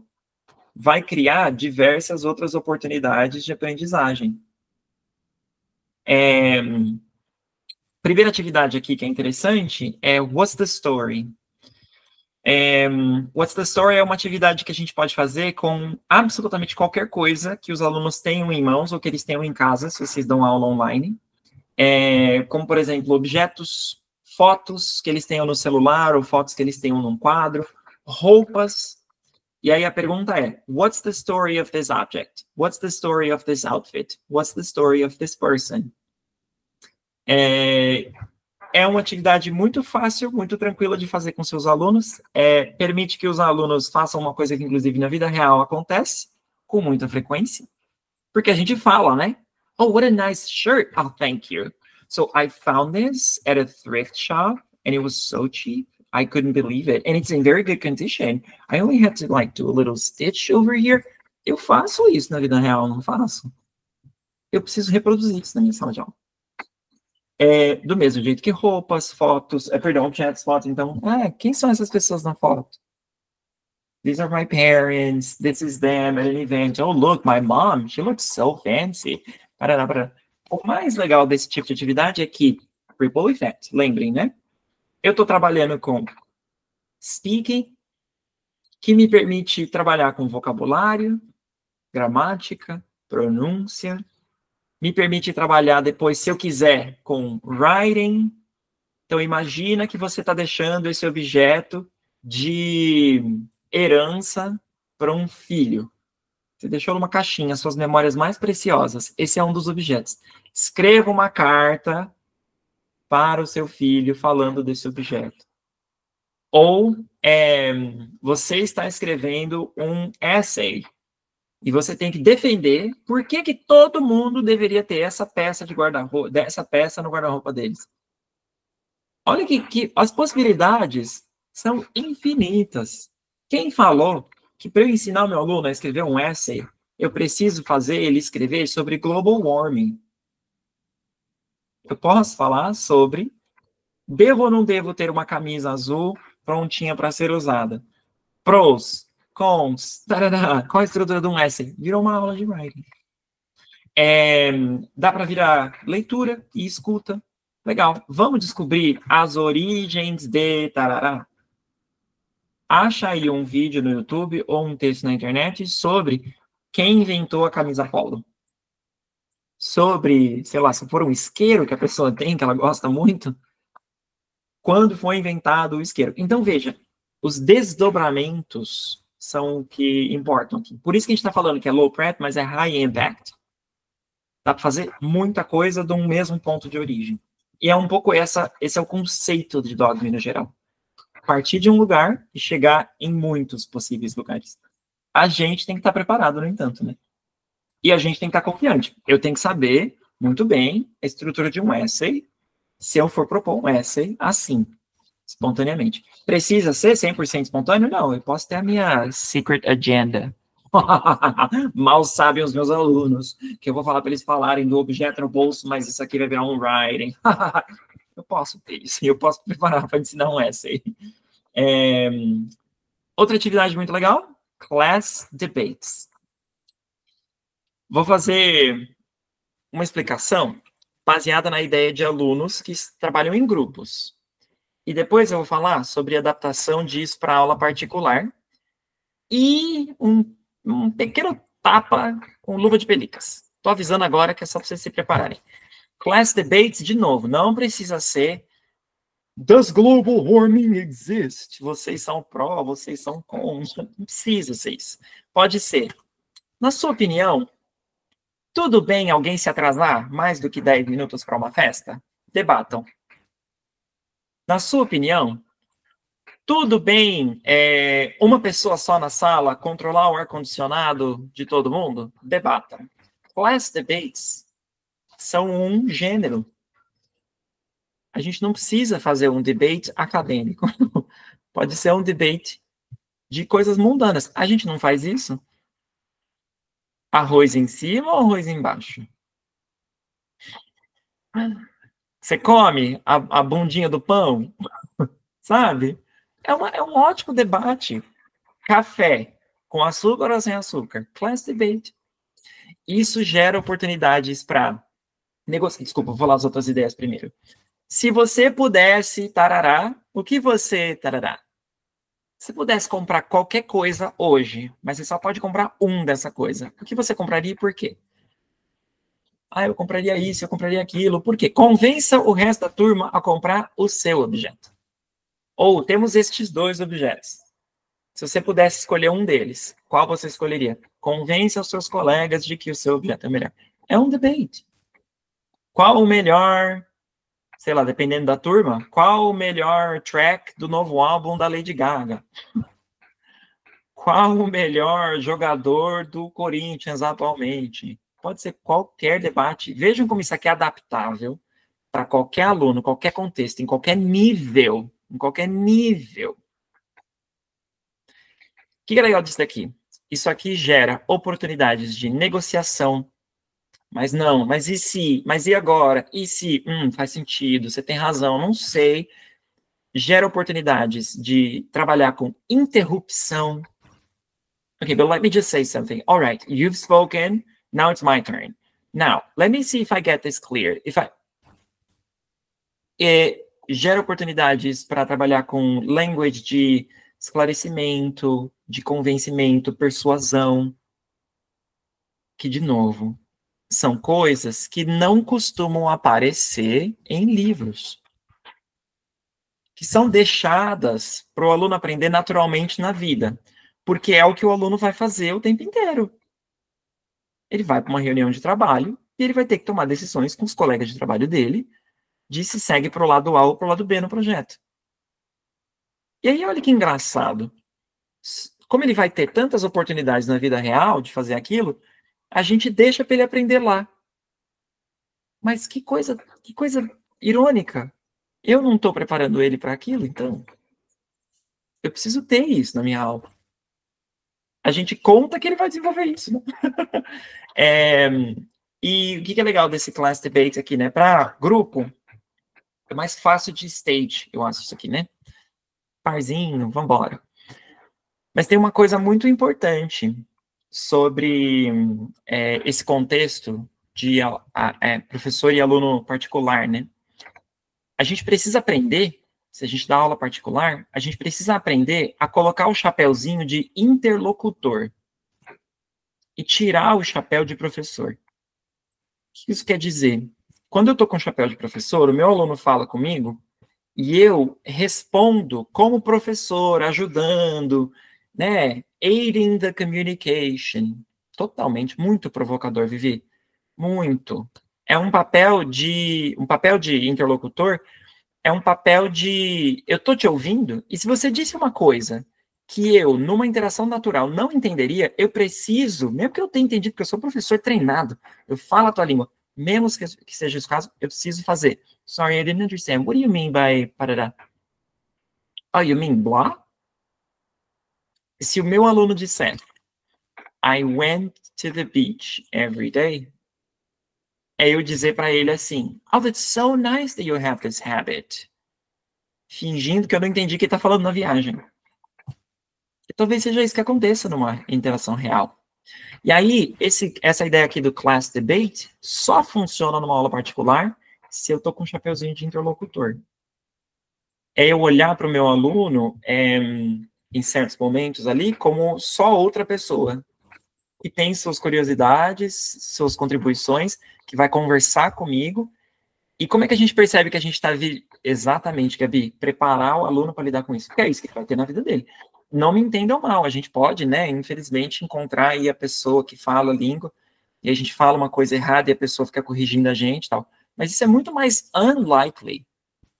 Muito, muito unlikely. O que é interessante aqui? Como é que eu percebo se eu estou vestindo o chapeuzinho de professor too often? Se o seu aluno, quando fala com você, fala fazendo pergunta o tempo inteiro, ele está falando com o professor dele, não com outra pessoa. Se ele faz, I went to the beach, né? I walked, I walked, tarara. Ele está falando com o professor dele. E aí é um bom sinal da gente olhar e falar assim, peraí, seguinte, agora eu tô te ouvindo como outra pessoa, você vai fingir que eu não sou seu professor, inclusive você vai fingir que eu sou tão educado que eu nunca vou nem te interromper para te corrigir. Não conte com a minha correção, se vira aí. Como é que você se comunicaria sem a minha correção? A gente coloca ele na posição de, interlocutor de novo. Para um class debate isso é importante. Não tem como fazer class debate com seu aluno sem isso. Outra atividade é roleplays. Roleplays são atividades em que a gente finge ser uma pessoa numa certa situação. A gente pode trazer situações do dia a dia, e aí eu acho que é legal aqui ser criativo e bem pé no chão. Você chegou em casa, o seu parceiro, a sua parceira, não fez aquela tarefa de casa que vocês tinham combinado que ele faria, que ela faria. senta para conversar com essa pessoa. Outra pessoa, você é o parceiro que não fez a coisa, tarará. O contexto é, você chegou atrasado, machucou teu dedo e precisou ir cuidar do teu dedo, por isso você não cuidou disso. Explique para o seu parceiro que é isso que aconteceu. Situações do dia a dia.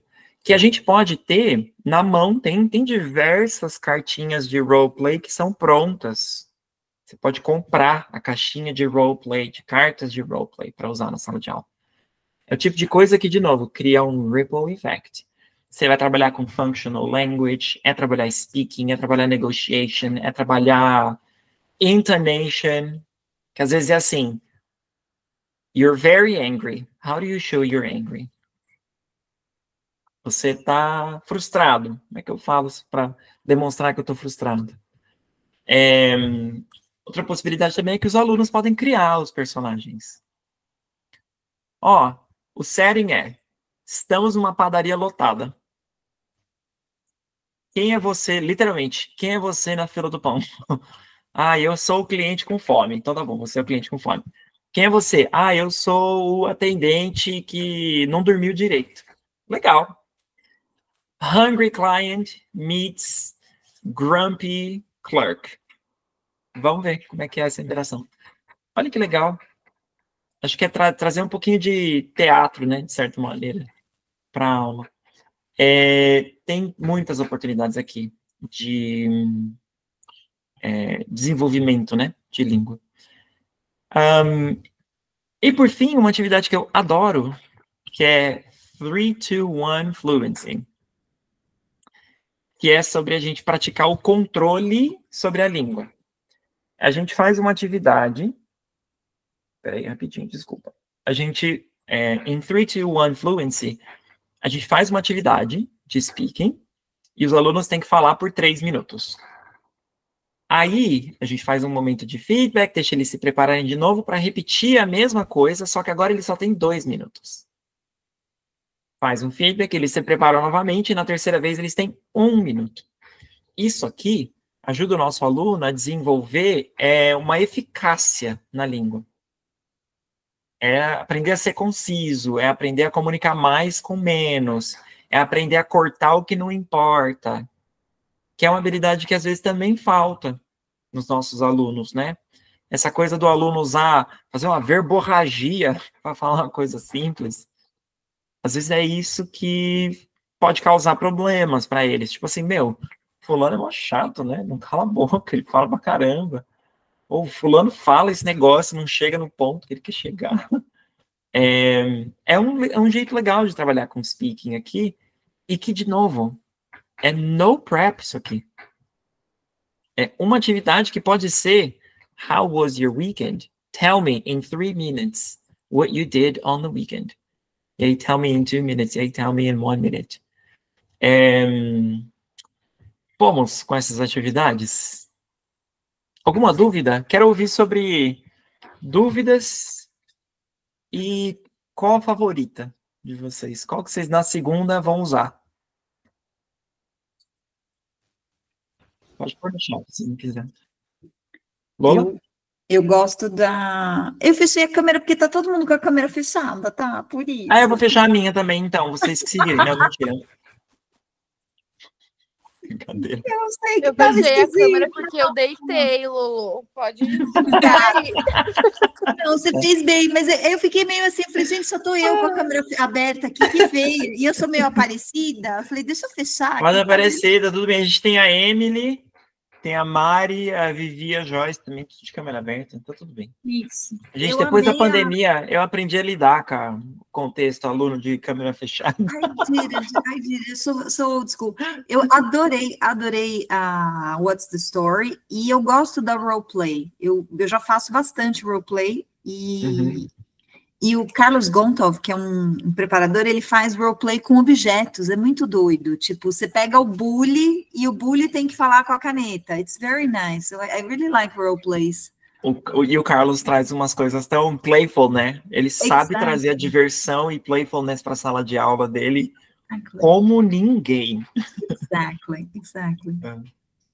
Tem uma coisa legal sobre o negócio do roleplay que eu estava pensando agora também. É um conduite para tantas oportunidades de natural language que, de novo, não vão aparecer em livro. Exactly. É assim, sei lá, é a oportunidade do aluno aprender expressões como assim, that's rich. That's true. Sabe? Ninguém vai ensinar isso aqui pro aluno, se não for num contexto em que ele precise, né? E até nos níveis mais básicos, né? Se você faz o roleplay, eu acho que é muito legal. Acho que é bem gostoso. I like it. Tem uma coisa legal com alunos básicos, e que eu acho que é especial nos roleplays. Roleplay dá um contexto. Roleplay, ele dá um contexto tão claro, tão fácil de grasp para os alunos, que fica mais fácil lidar com language. É assim, é muito especial isso. A gente faz uma atividade do livro e o aluno às vezes não entende o vocabulário, a gramática que ele precisa usar, porque ele não entendeu o contexto da frase. É um negócio meio fora da realidade dele. Roleplay não deixa espaço para isso. Juan, se eu tô na padaria, eu vou pedir pão. Desculpa, pode falar, Pietra. Os meus alunos, a grande maioria são a zero, assim, bem iniciantes. E você foi falando essas atividades e eu fui lembrando, nossa, eu fiz isso e nem imaginava que isso estava dentro do Dogme, né? E isso aconteceu várias vezes, assim, durante toda a sua aula hoje. E essa situação do roleplay me fez lembrar da primeira avaliação que eu fiz a gente faz, algumas pessoas aqui dentro da Share sei que fazem também. A gente faz uma avaliação mais gamificada, né? Que é enfim. E aí, nessa avaliação que a gente foi fazer, a última atividade era um roleplay, onde eu seria o oficial da imigração e elas estariam indo viajar. Então, a última atividade era assim, elas estavam, cada voo, né, tinha vários voos que elas iriam pegar, e no último voo tinha um elemento surpresa, que era quando eles chegavam no lugar, antes deles chegarem no destino final, tinha a imigração. E era um grupo com 4 alunas. E aí, como eu era o oficial de imigração, eu ia chamando uma por uma ali, né, na salinha privada. Então, colocava aquela chamada que era só eu e a pessoa. E eu fazia perguntas simples, né, que elas eram zero, assim. Então, eu fazia qual o seu nome, qual o seu sobrenome, sua data de nascimento, na verdade, sua idade. Você é casada? Qual é o nome do seu marido? Essas coisinhas assim, para onde você tá indo? Quantos dias você vai ficar? Qual é o nome do seu hotel? E elas ficaram, depois elas falaram, nossa, eu fiquei tão nervosa, parecia que eu tava lá mesmo. E eram informações que a gente já tinha trabalhado durante toda aquela aula, né, revisando e tudo mais. E eu fiz essa atividade de levar elas para essa salinha privada. E foi muito legal, assim, o feedback delas. E como eu falei, né, olha, eu não vou ser professora de vocês têm que responder como se eu fosse oficial de imigração. E cuidado, o que você responder lá, você pode ser aprovado ou reprovado, pegar suas malinhas e voltar para o Brasil. Então, a gente fez essa atividade, foi bem divertida. Coitados. Assim. Não, elas estavam super nervosas. E foi coisa de 1 minuto nessas perguntas, né? Esse jogo de pergunta e resposta. Foi bem rapidinho, mas foi bem especial, assim, para elas. Que legal, sim.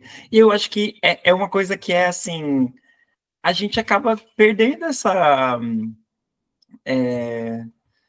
não sei, a gente faz as formações, não quero criticar aqui nesse sentido de dizer que é ineficaz, né? Se a gente faz uma formação como um Celta, o Delta, e isso, de alguma maneira, assim, isso foge. Nessas formações, a gente é encorajado a olhar para dentro da caixinha, em vez de fora, que nem você fez agora. Eu sou oficial de imigração. E a gente vai na salinha. E se você não fizer direito, você vai embora, você vai ser deportado. Não sei, assim, não sei por que a gente não tem tanto isso quanto... eu sinto que falta, né, a gente trazer essa realidade, igual durante toda a sua aula hoje você falou sobre a gente trazer o aluno para a realidade, até comentaram no chat, preparar ele para situações.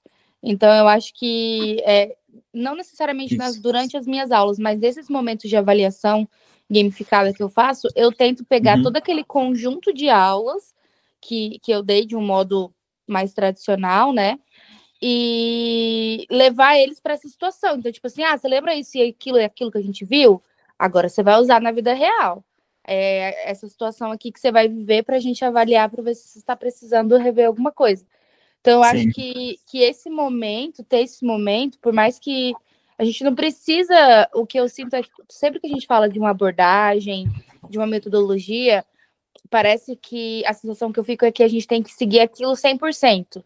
E é onde muitos Exato. teachers acabam ficando com aquela coisa, ai meu Deus, mas eu não consigo, eu gosto de trabalhar assim, eu gosto de trabalhar assado. Uhum, Mas não uhum. precisa, eu acho que a gente consegue fazer, a gente brinca, né? Um grande Frankenstein de pedaços de coisas que a gente gosta e levar para o aluno um pouco de cada coisa, porque a parte Isso. boa da aula personalizada, né? A aula individual é essa personalização. O aluno aprende melhor dessa forma. Aqui eu gosto mais de trabalhar desse jeito. Então, eu acho que a gente não precisa ficar apegado a trazer 100% do que você ensinou para as nossas aulas, mas pegar De o que jeito nenhum. funciona, o que a gente É. gostou e levar para momentos específicos, assim, acho que funciona perfeitamente. Isso. E eu vou trazer duas coisas aqui importantes para dizer. Acho que o primeiro ponto é por isso que quando a gente faz uma lista de atividades aqui, eu pergunto, qual é a sua favorita? A gente também não vai fazer atividade que a gente não gosta. Assim, eu pessoalmente, dessas 4, o que eu gosto menos é class debates.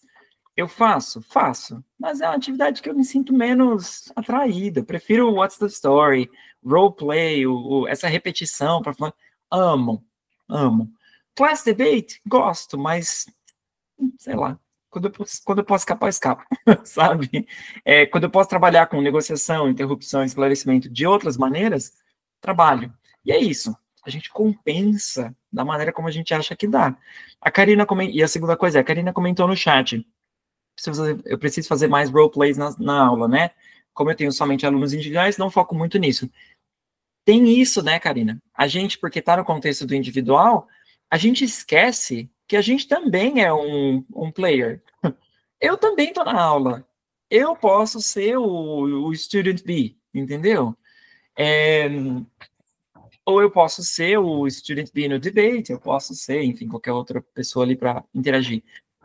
Eu acho que a gente não faz roleplay porque a gente não se coloca na posição de interlocutor.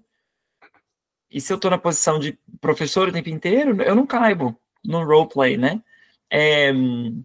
Eu acho que pode ser legal para o aluno, às vezes, até aluno de A1 e tal, a gente modelar o que é esperado da participação dele na aula, no roleplay, por exemplo, também fingindo ser um aluno de A1.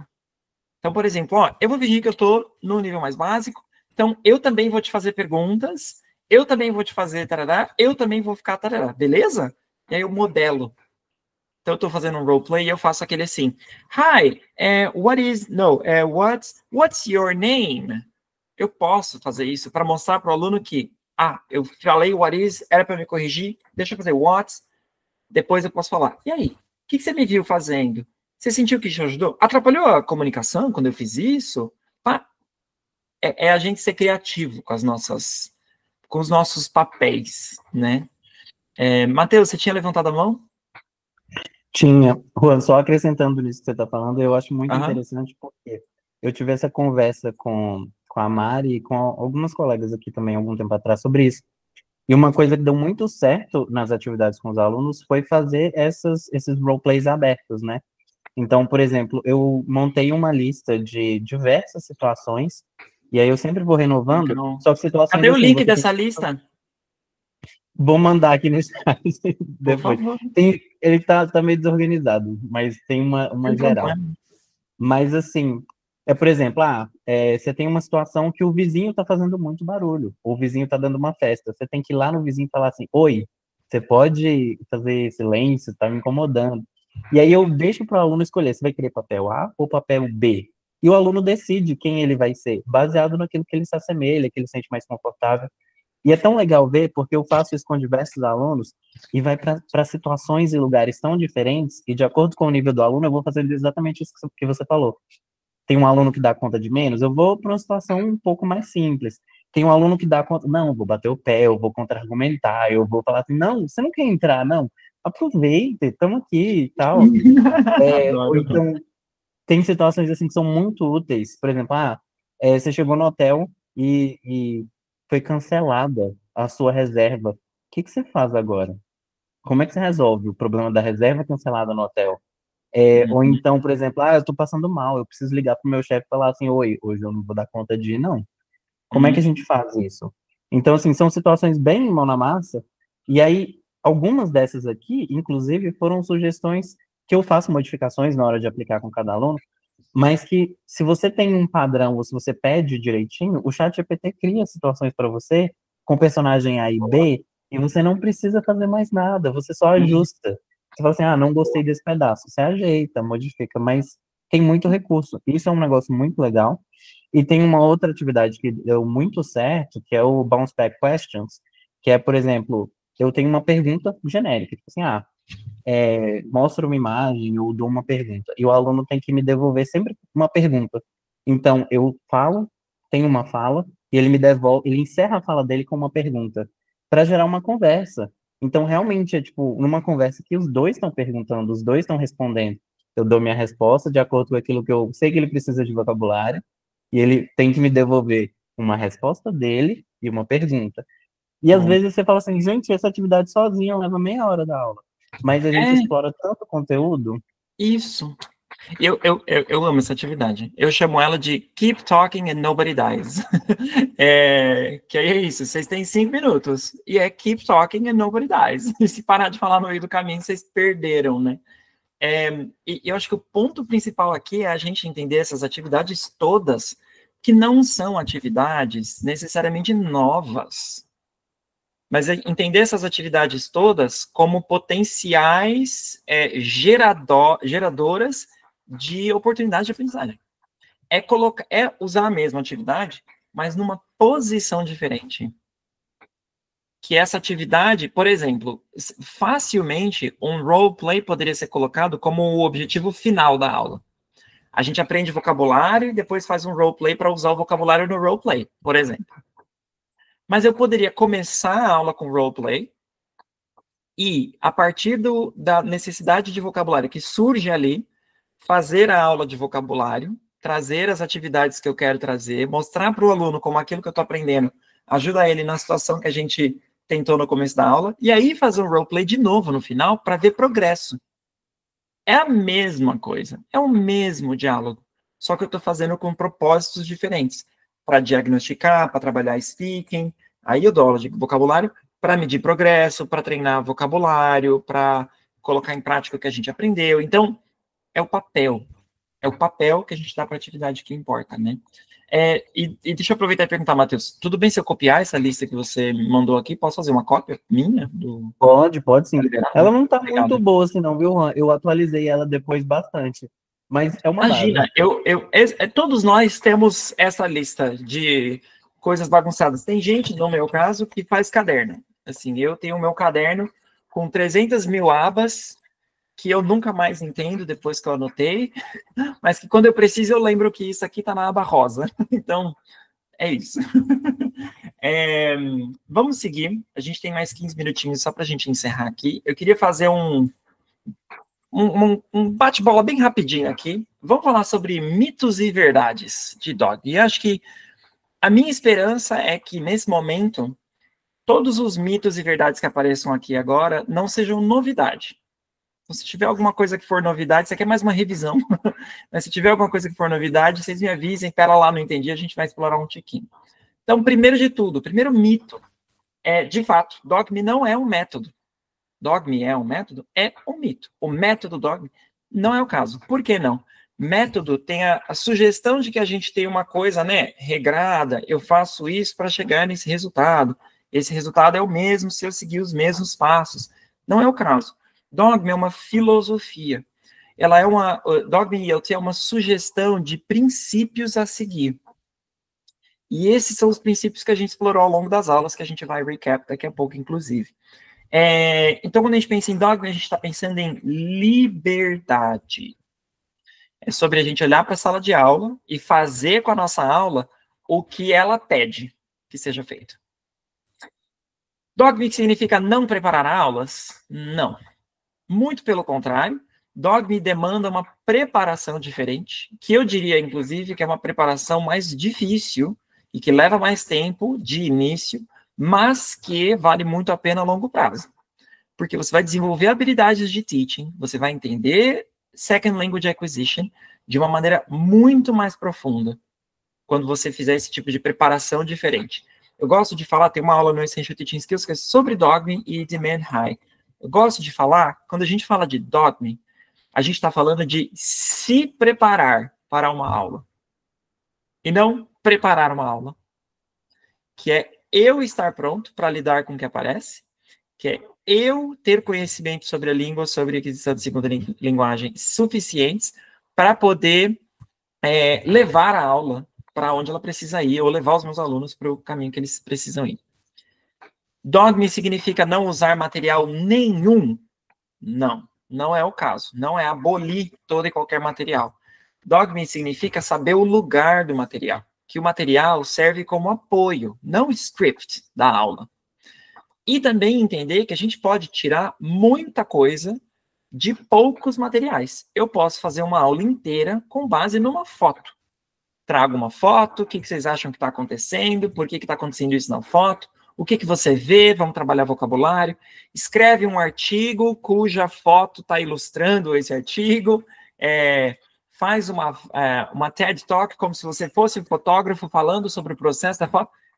Ideias mil que dá para trabalhar. Speaking. Agora, essa foto, na verdade, é desse documentário da National Geographic. Assiste isso daqui para praticar listening. Dogme é sobre pegar o material e colocar ele no lugar dele. O material não leva a learning. Interação leva a learning. Dogme é improvisar. Uma saída fácil para qualquer professor. Não, mito, não é improvisar. E também diria que não é uma saída fácil. Eu acho que é uma saída bastante desconfortável do que a gente faz hoje, mas, de novo, acho que é uma saída que vale muito a pena. Muito a pena. Dogme demanda muito conhecimento sobre a língua, sobre ensino, demanda preparação, demanda fazer um curso, tipo assim, um Essential Teaching Skills. Demanda a gente se preparar, saber mesmo o que a gente está fazendo ali na sala de aula. E, por fim, Dogme só funciona com aluno avançado. Mentira. Dogme é para todo mundo. Funciona com alunos de todos os níveis, de todos os perfis. Eu tenho uma das aulas duas das aulas que são gravadas para o Essential Teaching Skills são aulas para alunos de A1. Uma aluna que estava assim fazendo a, 10ª aula dela. E a gente está falando numa dessas aulas sobre house chores. E o assunto começou com: o que você fez no fim de semana? E ela falou: lavei roupa, fiz não sei o quê. Eu falei assim, vamos olhar para isso aqui. E aí a gente aprendeu: do the laundry, do the dishes, fold the clothes, pet the cats, play with the cats, feed the cats, clean the house. Uma aula de vocabulário que surgiu e que virou um ótimo source of language ali. E vejam, toda a aula, a partir dali, a pergunta how was your weekend levou para outros lugares muito melhores. Porque aí vira, yeah, I did the laundry this weekend. Porque ela precisa falar daquilo. É disso que ela fala?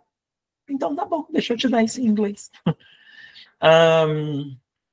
Fazendo um recap, em resumo, os princípios de Dogme e ELT são: foco nos alunos, nas oportunidades de aprendizagem, não nos materiais. A língua emerge, ela surge, os alunos vão ter necessidade de usar a língua da maneira deles durante as aulas. Isso é um processo orgânico, a gente não consegue scriptar isso. A gente só consegue orquestrar. A gente faz assim, ó. A rota mais direta para a aprendizagem é a interatividade. É o aluno usar a língua e, a partir do uso da língua, a gente tirar a oportunidade de aprendizagem. Porque o conteúdo gerado pelas pessoas que estão na sala é sempre o mais motivador, é sempre o mais envolvente. Nada vai brilhar mais no olho do seu aluno do que ele perceber que ele está conseguindo ser ele mesmo no inglês. É assim, o aluno falar: pô, teacher, meu Coringão perdeu. E você ensinar ele a falar: meu Coringão perdeu. Porque é relevante.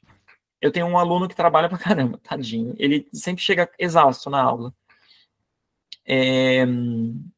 E as expressões que eu ensinei para ele para usar no começo da aula são assim: Yeah, I've had a week. Há um também. Interessa que não sabe present perfect? Não interessa. Yeah, I've had a week. Tipo assim, tá uma semana meio tensa. É isso. What a week. Ou ele fala, I'm exhausted. É isso. É o que ele usa. A gente precisa usar materiais de uma maneira mais crítica e mais intencional. O material não é dono da minha aula. Eu sou dono da minha aula. Meus alunos são donos da minha aula. Para onde é que a gente leva isso? E o material está me ajudando a chegar lá mais rápido? Está me ajudando a chegar lá melhor? Ou ele está getting in the way? A gente precisa identificar quando o material está getting in the way. E, por fim, tudo trabalhado na aula tem que ser relevante para o aluno. Na aula de hoje, a gente aprendeu o que é Dogme ELT e o que não é. Ticamos esse objetivo? Tá claro o que é e o que não é? Aprendemos as origens de Dogme, os desdobramentos que existem hoje em dia? Sabemos um pouquinho melhor como implementar Dogme nas aulas? Beleza. E cobrimos algumas atividades e algumas ideias práticas. Vou encerrar com um Q&A. Antes de fazer um Q&A, eu sei que a gente não tem muito tempo, mas queria só fazer um convite. Tem uma iniciativa que eu tenho, que é gratuita, aberta para todo mundo, que é um plantão de apoio. Plantão de apoio a professores. Ele acontece quinzenalmente, é 1 hora de apoio que eu ofereço para os professores, em que eu estou ali para oferecer, enfim, a minha expertise, ideias, fazer um bate-papo sobre teaching e sobre empreendedorismo para professores autônomos também. Então, quero ganhar mais dinheiro, quero captar mais aluno, não sei fazer uma boa comunicação no Instagram, quero montar um curso. Esse plantão também é para isso.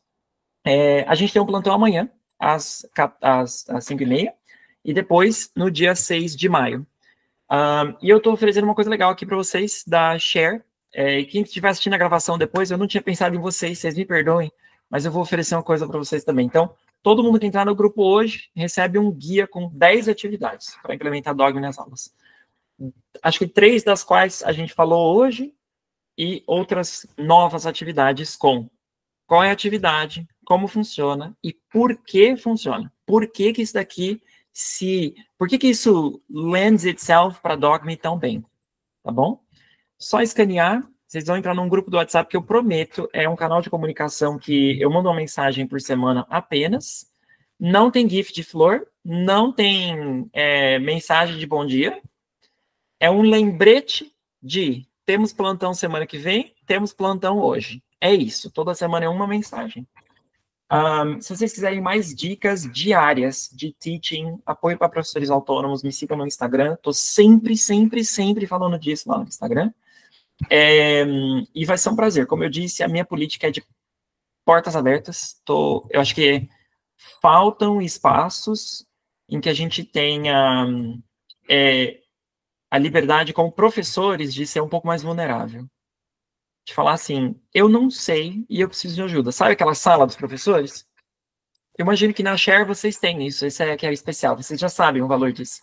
Vocês têm uma comunidade onde se apoiar, e o plantão ele é um lugar um pouco para se apoiar também, então fica um convite, vai ser ótimo receber vocês por lá. E todos os plantões, a cada 15 dias, eles acontecem em dias e horários diferentes. Então, não posso segunda, 5h30, não tem problema. O próximo é terça, às 4h. O próximo é sexta, meio-dia. O próximo é quinta, às 7h. Então, de um dia, de uma semana para outra, uma quinzena, perdão, para outra, ele muda também.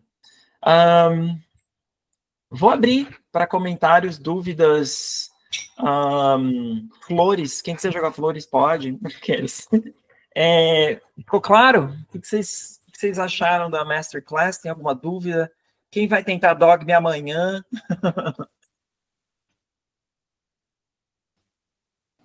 Caramba, Juan, muito obrigada, de verdade, assim, eu adorei a aula, assim, de verdade. Quando você estava falando, eu vi na minha cabeça várias coisas, não, esse roleplay agora eu posso mudar, assim, sabe, para poder fazer um pouco melhor, e eu já quero testar. E aí, às vezes, eu tenho pena dos meus alunos, porque com os alunos mais antigos, eu falo que eles são meus cobaias, né? Então, assim, toda vez que eu quero testar uma coisa nova, uma nova metodologia, eu viro para o aluno e falo assim, então, hoje você foi escolhido como cobaia, vamos testar isso daqui e ver como o aluno que eles adoram, né? viu? Então, assim, eu já tô... Ai, que bom! Feliz que eles adoram. E aí, eu acho que é uma masterclass que eu vou assistir de novo, só para poder, tipo, pegar todos os detalhes, porque eu vou fazendo as anotações ao mesmo tempo, só que eu faço para share, né? Agora eu vou fazer tipo, para o meu pessoal, então eu tenho que assistir novamente. Muito bom, de verdade. Mas é um prazer ajudar com qualquer dúvida que aparecer, viu, Mari? Se você quiser, manda uma mensagem. Juan, tô reassistindo, surgiu isso aqui, não lembro muito bem. Eu estarei lá no plantão. Eu vou estar lá no plantão. Por favor, esteja no plantão. Isso. Tem 2 episódios no podcast que eu comentei para vocês, o TTT, sobre Dogme também. Desculpa, Mari, te interrompi. Não, sem problema. Eu ia falar que, assim, como a gente já tem 2 horas de gravação, eu vou parar a gravação e aí vocês podem fazer as perguntas, tá, gente? Fica à vontade. Não quer dizer que acabou. Só acabou pro pessoal que tá assistindo na gravação. Então, dá um tchauzinho, pessoal. Não veio ao vivo, viu, gente? Tem que vir ao vivo. Beijo, gente. Obrigado. Espero que vocês tenham curtido. E é isso. A gente se vê em breve, espero.